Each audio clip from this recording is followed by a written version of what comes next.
A paz do Senhor, queridos! Estamos iniciando mais uma videoaula sobre suicídio de seu canal EBD Fácil e Motivadora.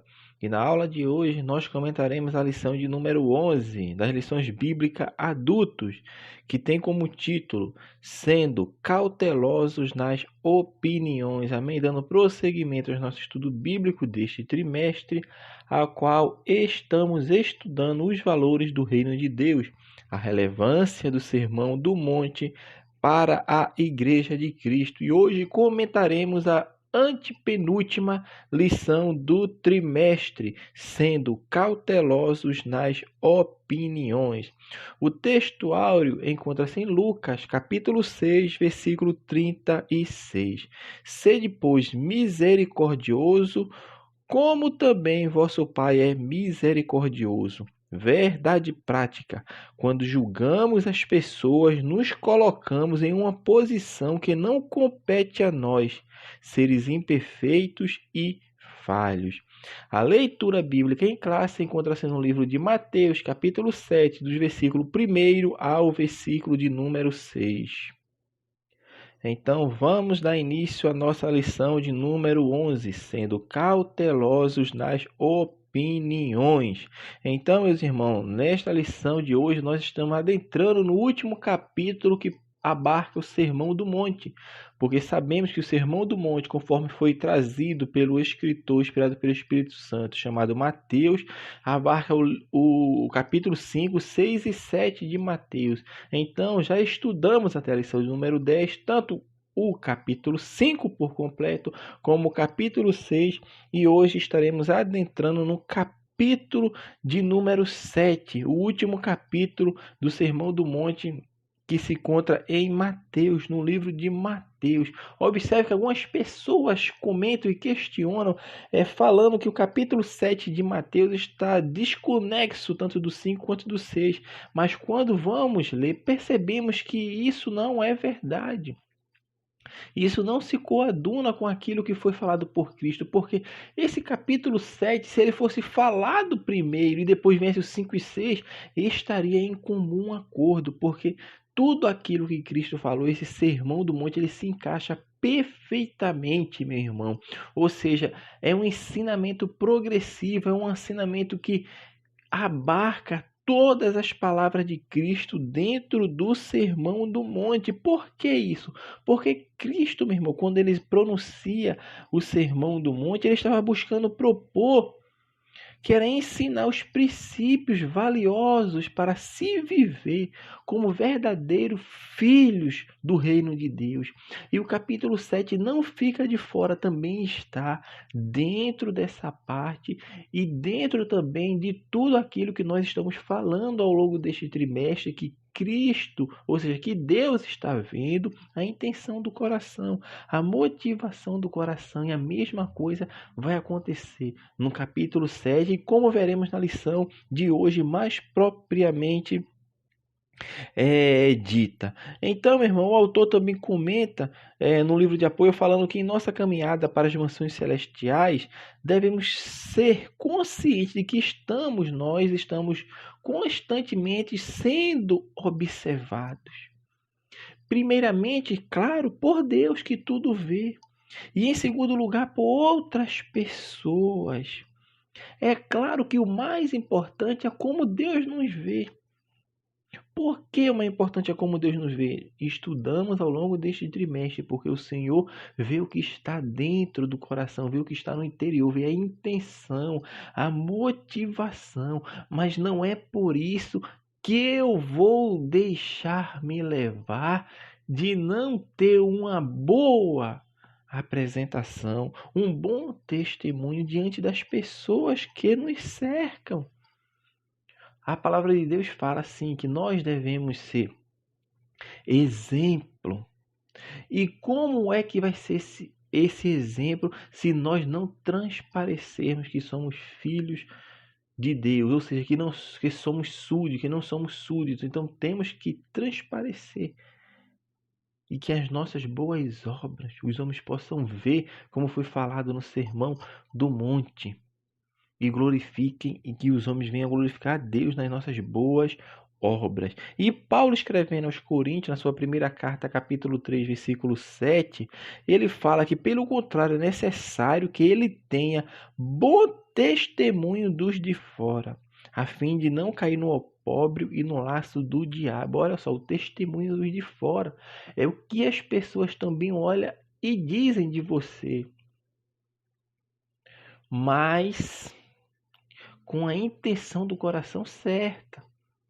Porque, meu irmão, como nós estudamos ao longo deste trimestre, os fariseus faziam o mesmo. Apenas exteriormente, apenas para que os outros vissem. Ou seja, as pessoas de fora davam um bom testemunho dele e davam. Mas vem Jesus e o confronta, falando que eles são sepulcros caiados. Ou seja, por fora mostram uma coisa, por isso chamam ele de hipócritas, como nós falamos em aulas passadas, mas por dentro eles estavam podres. E é isso que é um sepulcro. Por fora está bonito, está pintado, cheio de flores, mas dentro está podre, com bichos, em putrefação, meu irmão. Que não sejamos assim, mas que possamos ser exemplos para os que são de fora, com o coração voltado para Deus, porque o testemunho de Deus, ele tem um peso inigualável. Por quê? Porque Deus não olha como vê o homem. O primeiro tópico da lição, depois dessa breve introdução que nós falamos aqui, vai falar sobre não devemos julgar os outros. O autor vai falar no primeiro subtópico essa parte de aprendendo a se relacionar com os outros. Ele vai dando uma introdução da lição para depois entrar de fato do que a lição está tratando. Mas neste ponto aqui ele está mostrando que nós, como seres humanos, nós vivemos em sociedade. E para viver em sociedade, nós temos que viver em socialização, ou seja, estar lidando com as outras pessoas. E como nós somos súditos, seres espirituais, nós devemos também estar em um bom relacionamento. Eu digo também porque, na verdade, não poderia nem ser essa palavra, mas que nós devemos viver bem tanto com o pecador. Viver bem com o pecador, meu irmão, não é eu referendar, não é eu concordar, não é eu passar a mão na cabeça quanto ao erro que ele comete, não. Mas é viver de modo digno que as pessoas possam ver Cristo em nossa vida. Então nós devemos viver, sim, porque nós estamos em uma sociedade e o ser humano é um ser que vive em sociedade. Então, essa parte de sociabilidade nós devemos ter sim com todos. E Paulo, quando está escrevendo aos Coríntios, ele fala disso. Nós devemos ser sociáveis com todos. Nós não podemos nos isolar do mundo, porque se fosse assim, seria necessário vocês saírem do mundo. E Cristo, quando está fazendo a oração sacerdotal, ele mesmo fala: Pai, eu não os peço que eu os tire do mundo, mas que eu os livre do mal. Ou seja, nós vamos estar com o mundo, vamos estar trabalhando com pessoas ímpias, pecadoras, vamos estar estudando ao lado de pessoas ímpias, pecadoras, vamos estar. Mas a palavra de Deus nos remete a que nós devemos aprender a se relacionar com os outros. E esse relacionamento vai além do que nós temos com nossos irmãos, porque isso é um dever já do súdito do reino de Deus, viver bem com todos aqui nesta terra. Mas o fato que algumas pessoas levam isso para si é que algumas pessoas acham porque eles serem crentes, serem cristãos, meu irmão, eles acham que são perfeitos, mas não é assim. E principalmente o ímpio, o pecador. Sabe por quê? Quando um crente erra, o pecador aponta. O pecador aponta logo o dedão. E infelizmente muitos crentes. Por quê? Porque acredita-se que o cristão tem que se andar de modo perfeito. E, na verdade, tem que andar de modo perfeito, mas somos imperfeitos, ou seja, somos pessoas, meu irmão, suscetíveis a defeitos, suscetíveis a falhas. Mas em nosso convívio, meu irmão, temos isso em nossa mente, que vão surgir desigualdades, vão surgir diferenças, descontentamentos. Isso tudo vai se ter. Por quê?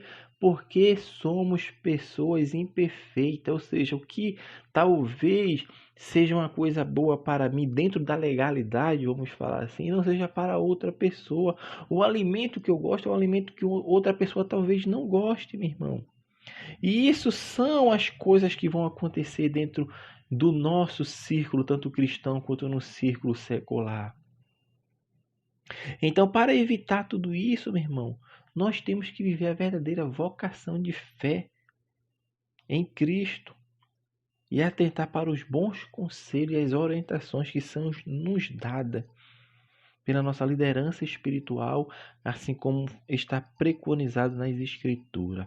Então, o autor nesse primeiro subtópico vai falar sobre essa parte de nós temos que aprender a nos relacionar com os outros, seja dentro da igreja, seja fora da igreja. O ser humano é um ser sociável, é um ser que se socializa com as pessoas. E esse relacionamento, meu irmão, tanto na igreja como nós crentes temos, quanto o crente tendo se relacionar com as pessoas no mundo, ele vai além desses programas que existem, campanha, palestra, como se tem estudos que são realizados muitas vezes na igreja, que são relevantes, são sim, mas não são eles que criam a unidade de bom relacionamento. O que cria a unidade de bom relacionamento é a nossa fé em Cristo, sabendo que dele vem tudo e que dele dependemos. O autor prossegue falando, fazendo uma pergunta agora: ninguém deve ser julgado?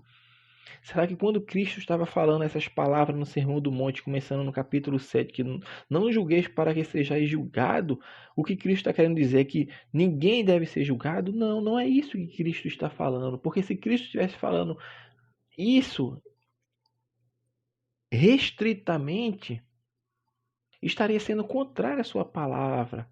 Mas não é isso que Cristo está falando, meu irmão. Quando ele profere essas palavras, ele não está querendo dizer que ninguém é para ser julgado. Até porque esse versículo, e você certamente já ouviu muitas pessoas usar esse versículo, ou para você ou para outras pessoas. Quem nunca ouviu alguém falar: olha, não julgueis para não ser julgado?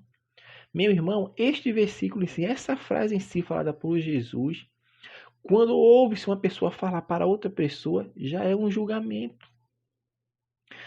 Imagine uma pessoa falando para outra, a pessoa está censurando algum ato, falando alguma coisa, e a pessoa vira para ela e fala: não julgueis para não ser julgado.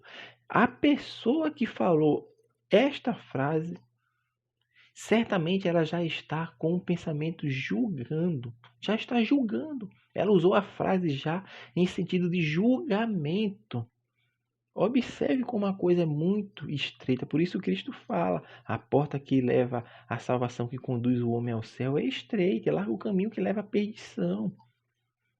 Porque Deus olha o coração. Então, quando Jesus está falando essas palavras, que não julgueis para não serem julgados, meu irmão, o objetivo de Cristo era alertar. Observe que nós já estamos respondendo esse subtópico. O objetivo de Cristo era alertar quanto ao julgamento feito por alguém de modo ríspido, um ato de censura firmado na própria justiça.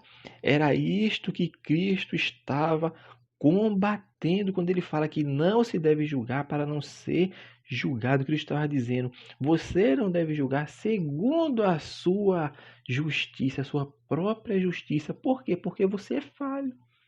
Você erra, você também é falho, meu irmão. Porque se assim fosse, Cristo estaria sendo contrário aos julgamentos que seriam feitos nos tribunais, porque os tribunais não julgam. Mas Cristo não é contrário ao julgamento. O que Cristo é contrário é ao julgamento ríspido, levando em consideração a justiça própria. E era isso que Cristo estava combatendo quando ele fala que não se deve julgar para não ser julgado. Cristo está...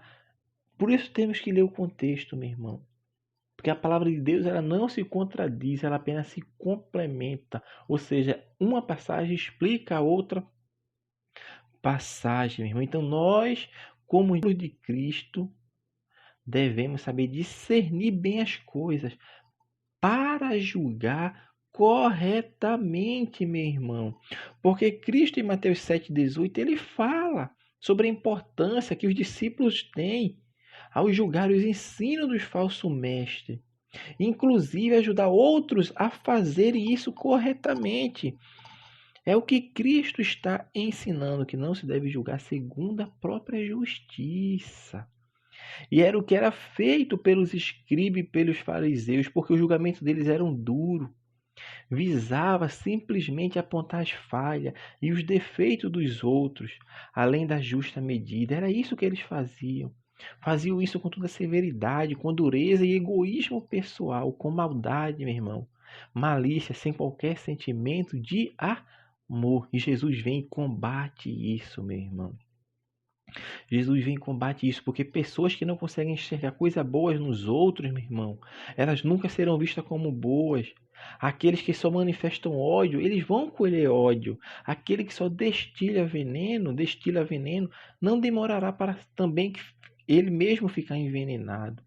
Aquele que não usa de misericórdia, meu irmão, jamais receberá misericórdia. Mas nós, crentes, temos Cristo em nosso coração. E o nosso coração tem que estar banhado pelo amor e não desejar mal ao seu próximo, mas sempre fazer o bem. Por isso Cristo vem com o Sermão do Monte, como já foi estudado nesse trimestre, que vem falar, ouviste que foste dito, amarás ao teu irmão e odiarás, aborrecerás o teu inimigo. Isso não estava escrito nas escrituras, mas os judeus, na figura dos fariseus e escribas, colocaram isso ao pé da letra. Se Cristo vem e quebra tudo isso, não, vocês devem orar por aquele que vos persegue, amar seus inimigos. É um ensinamento muito mais elevado para que não tenhamos, na verdade, esse espírito crítico e arbitrário, ou seja, com julgamento dúbio. Então, que nós não tenhamos esse espírito, meu irmão, de condenar os outros. Nem que nós venhamos a querer tomar a posição que compete a Deus, que é verdadeiro juiz, porque Deus conhece a pessoa por dentro e por fora.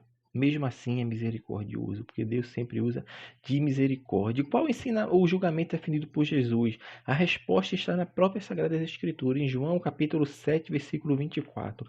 Não julgueis segundo a aparência, e sim pela reta justiça. Olha só, não julgueis segundo a aparência, mas segundo a reta justiça. É isso que é o ensinamento que está preconizado nas Sagradas Escrituras.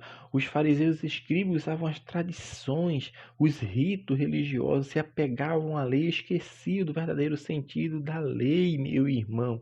E Cristo vem e combate isto. E neste ponto aqui, o autor é bem claro, ele vai falar sobre dois personagens bíblicos, um é chamado Jezabel e outro é Davi, falando sobre esse ato de julgar as pessoas, ou seja, um ato de tentar, meu irmão, fazer o quê? Um julgamento dúbio, centrado na sua própria justiça.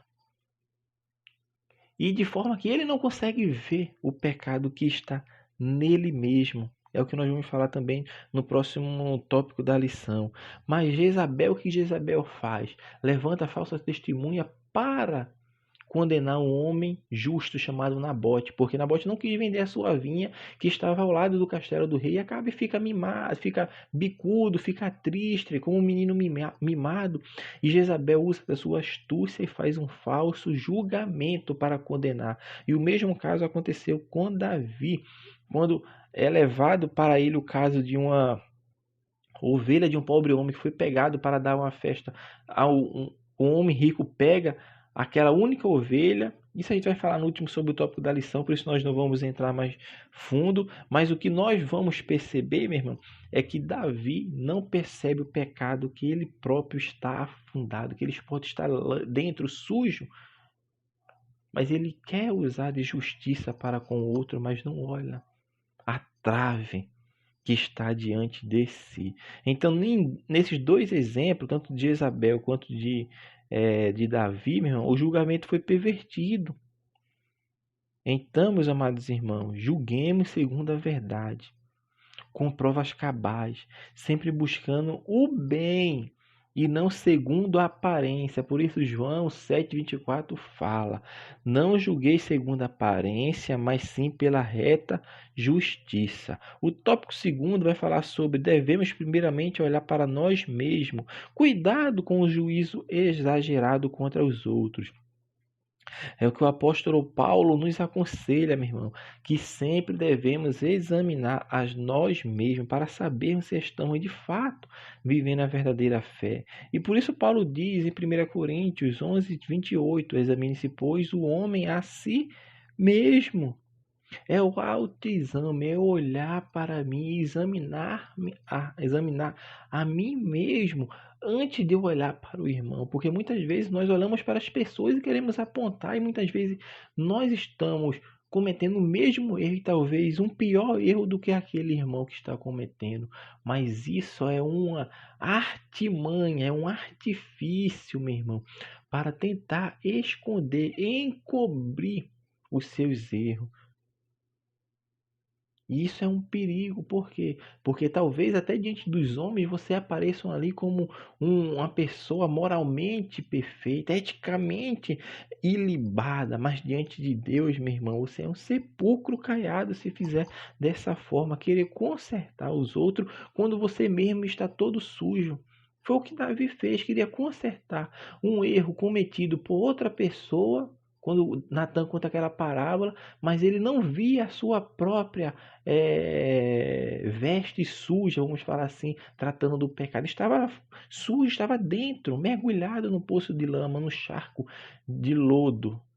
É o que aconteceu. Então, irmão, nós devemos ter cuidado com esse juízo exagerado. O autor fala até de uma passagem bastante conhecida no livro de apoio, na lição bíblica ele não fala, mas no livro de apoio ele comenta muito sobre um relato que se encontra no capítulo 38 de Gênesis. É interessante os irmãos depois lerem os 30 primeiros versículos, do versículo 1 ao 30 de Gênesis 28, que é um parêntese que abre ali quando está contando a história de José, para contar sobre a história de Judá. Por quê? Porque Judá era um homem que certamente era um líder da família de Jacó. E por meio de Judá é que as bênçãos de Deus iriam ser cumpridas. Por quê? Porque Deus tinha prometido a Abraão e o tempo se passou e Judá certamente seria por meio a pessoa por quem as promessas e as bênçãos que foram prometidas e feitas ao patriarca Abraão, essas promessas, essas bênçãos, seriam cumpridas, meu irmão. Porque seu nome iria se destacar, e até hoje se destaca ainda, mesmo assim, por ele ter falhado, mas Deus usa de misericórdia. O que é que a palavra de Deus nos fala? O leão da tribo de Judá. É Judá, mas o Judá tem um período em sua vida que ele comete uma falha, comete um erro, porque ele se casa com a Cananeia, e dessa união ele tem 2 filhos. E esses 2 filhos se casam com uma mulher chamada Tamar.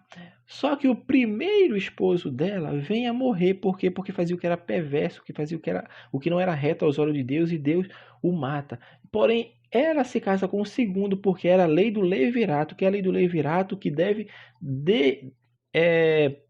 colocar-se descendente no mundo. Ou seja, se uma mulher se casou com um homem e o homem morreu e não deixou descendência através daquela mulher, por obrigação, o seu irmão deveria se casar ou tomar aquela mulher para si, para que aquela mulher tivesse descendência. E foi isso que aconteceu. O primeiro homem morre e ela se casa com o segundo, mas o segundo também faz o que é mal aos olhos do Senhor e morre.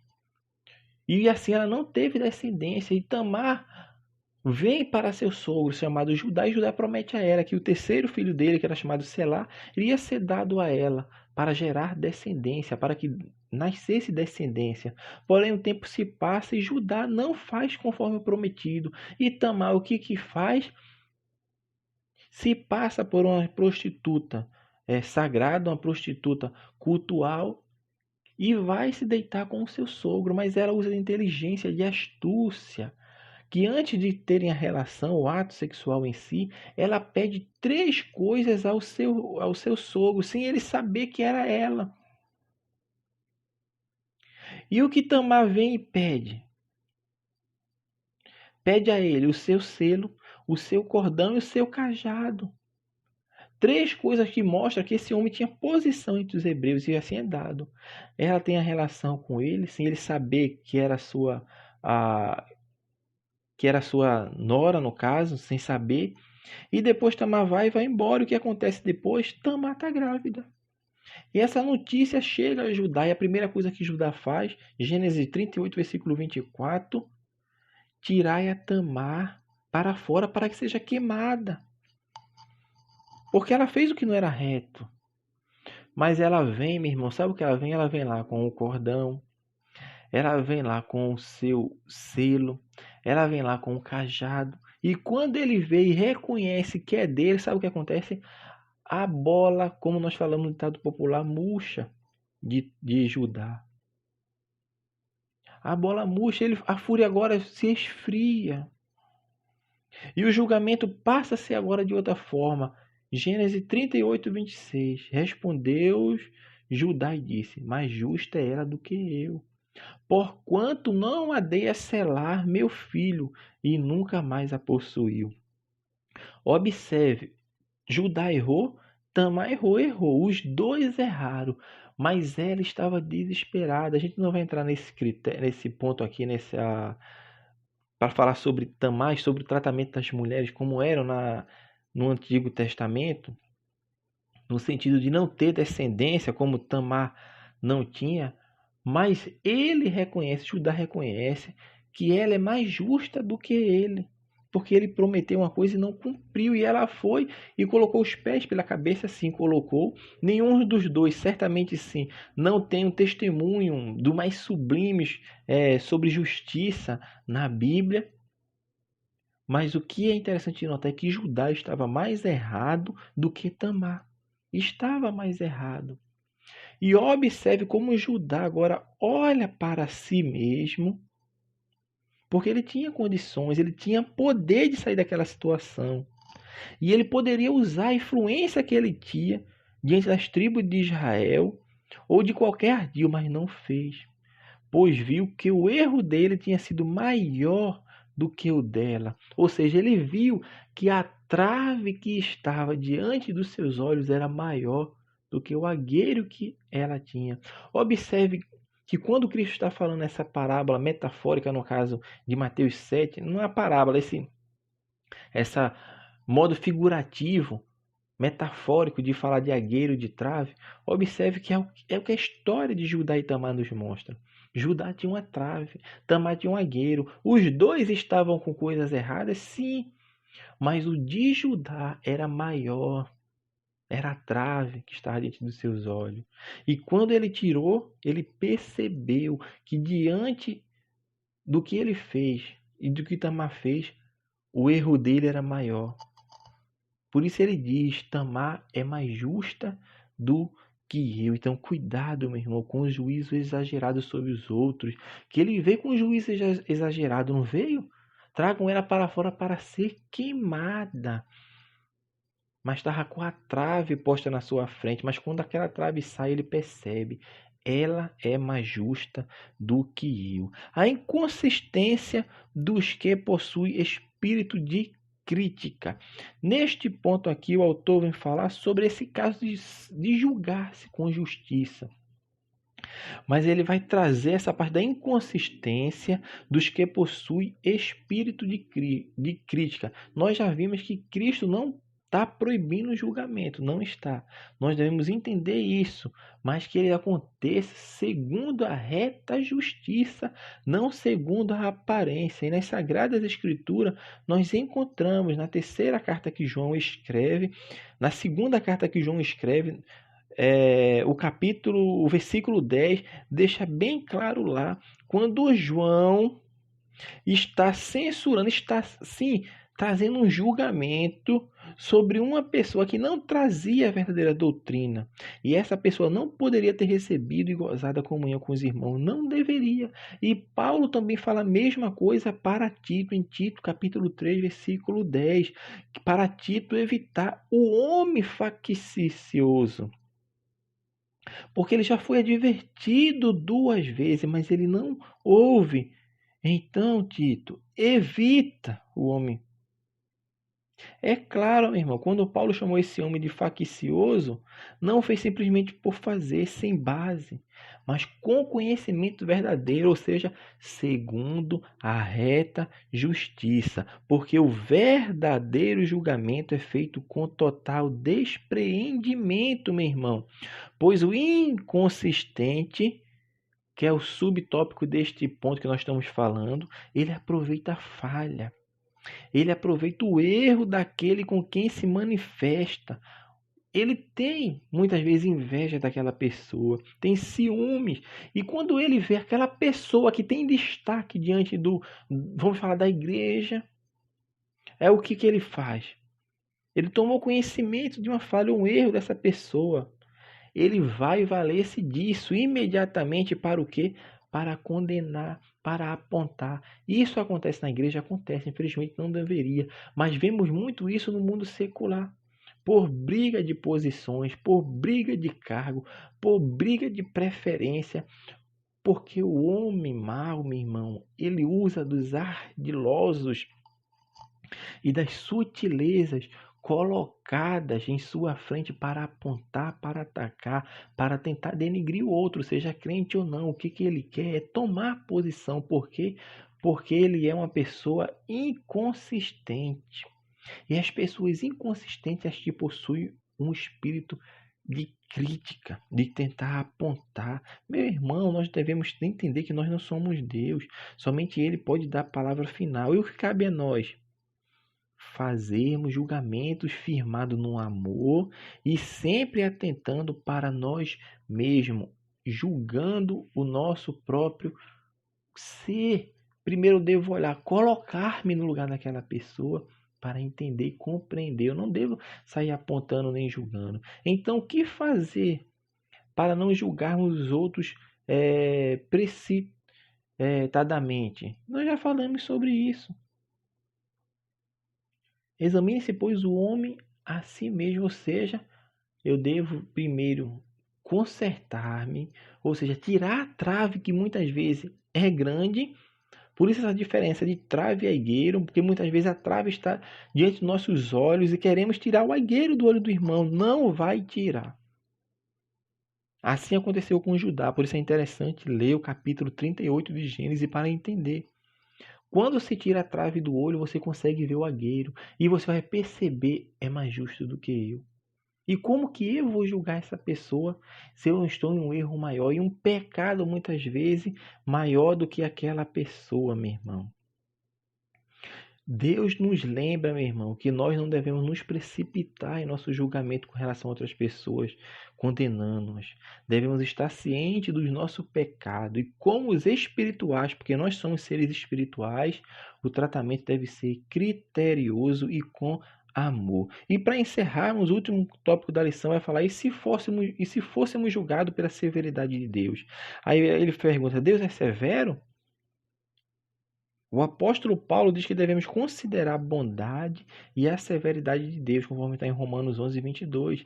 Mas Deus é severo. O autor vai falar sobre uma história de um homem chamado Marcião, que surgiu ali no segundo século da igreja, meu irmão, que está dentro do corpo da igreja, mas foi afastado, porque ele começou a ensinar heresias. E que heresias ele começou a ensinar? Ele estava falando de um outro Deus do Antigo Testamento, que não é o nosso Deus. Ele dizia que no Antigo Testamento foi feito por um Deus chamado Demiurgo, que é um tipo de Deus, Deus com letra minúscula, que era justo e irracudo, ou seja, um Deus irado, o qual colocou seu povo para viver debaixo de uma lei muito severa, isso é no entendimento dele.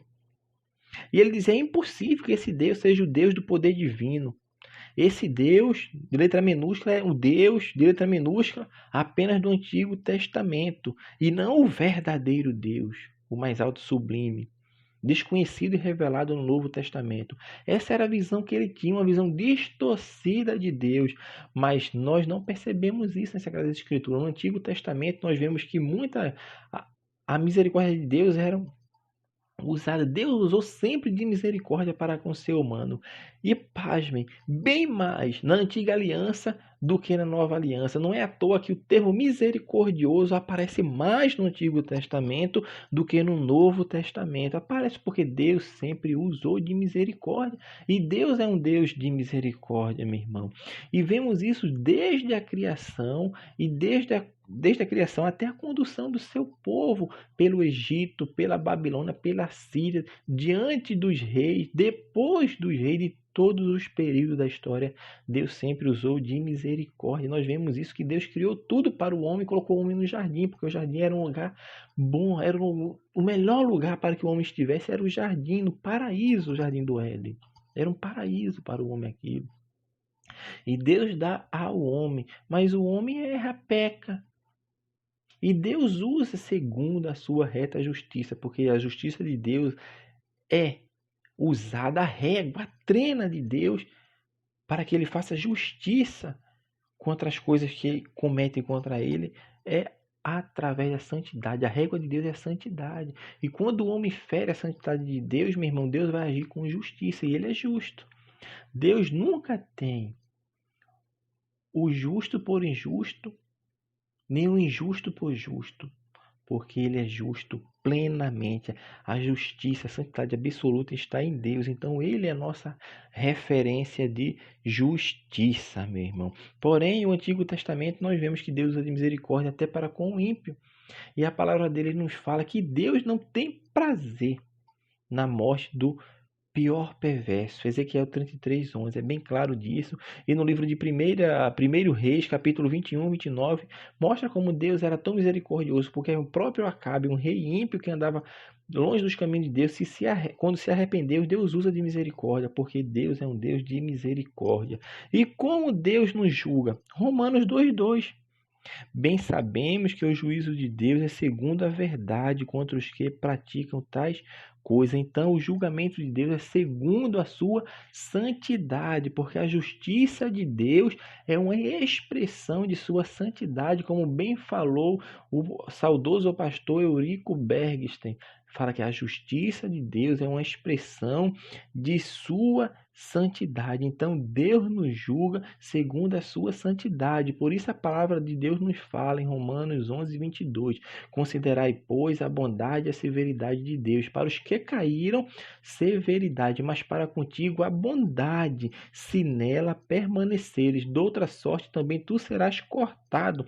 Fazendo alusão aqui aos judeus que caíram e foi usado de severidade contra eles, mas para contigo, ou seja, para nós gentios que formos alcançados por Deus. Na verdade, nós já estávamos no plano de Deus, porque o instrumento a ser utilizado para alcançar as nações da terra seriam os judeus que rejeitaram Jesus. Essa incumbência veio para nós agora. Nós seríamos alcançados se aceitássemos a Cristo. Sim, através dos judeus seríamos, mas a incumbência, o propósito de Deus na vida dos judeus foi desfeito, ou seja, eles não aceitaram aquele que veio, que é Cristo Jesus, como Salvador da humanidade, para esse reino futuro que é o reino de Deus. Então, foi passado para os gentios. Por isso o apóstolo Paulo, inspirado pelo Espírito Santo, está falando, mas para contigo a bondade de Deus. Ou seja, para você que aceitou a Cristo, meu irmão, que está perseverando nele, vai ser bondade. Se nela permanecerdes, olha só, se você permanecer na bondade de Deus, se você permanecer na presença de Deus, se você perseverar até o fim. Aí ele fala, porque de outra sorte, também tu serás cortado. Eles foram cortados, foram, e nós fomos enxertados como jambuzeiro brabo, fomos. Mas permanece nele, porque senão vai ser cortado também. E por fim, o outro vai falar sobre o exemplo de justiça de Deus na vida de Davi, falando sobre o pecado que Davi cometeu, né? O pecado de adultério e, consequentemente, de homicídio. Observe que a palavra de Deus fala que um abismo chama outro abismo, e nós vemos isso muito claro na história de Davi. E o julgamento de Deus veio para com o rei Davi. Por quê? Porque Deus trata, meu irmão, com o homem quando ele peca. O homem se arrependeu, é perdoado, mas as consequências do pecado vai afligir o homem, vai ter consequência, meu irmão. Tudo que o homem faz tem consequência.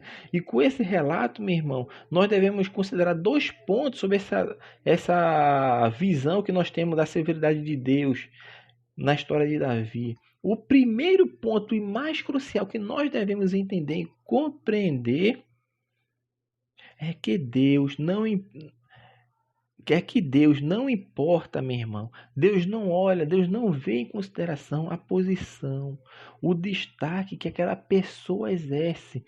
Para Deus, meu irmão, pode ser rei, juiz, advogado, governador, presidente, senador, deputado, membro. Pode ser qualquer pessoa, meu irmão. Se pecar, ele vai pagar pelas suas consequências, inclusive aqueles que são escolhidos para preservar a lei. O pastor errou, vai ter consequência ao seu pecado. O membro errou, vai ter consequência. Deus não faz acepção de pessoas. Ninguém está acima da lei. Talvez no mundo secular os homens usem de barganha, de corrupção para tentar fugir da lei. Mas diante de Deus, meu irmão, quando o homem peca, ele vai responder, vai ter consequência dos seus atos. Deus perdoa, mas vai ter a consequência, como teve na vida de Davi. Davi está perdoado, você merecia a morte, como bem você falou quando Natan falou a parábola, mas você está perdoado, porque Deus é Deus de misericórdia e perdoou, porém a espada nunca se apartará da tua casa, e isso é a consequência do pecado de Davi. E o segundo, meu irmão, ato que nós devemos considerar da severidade de Deus com Davi, é que devemos levar em consideração é que Deus perdoou o pecado de Davi, porém ele teria que passar pela disciplina divina, meu irmão. Às vezes as pessoas erram, pecam, mas não passam pela disciplina dos homens, né? Vamos falar assim, como nós estamos falando anteriormente.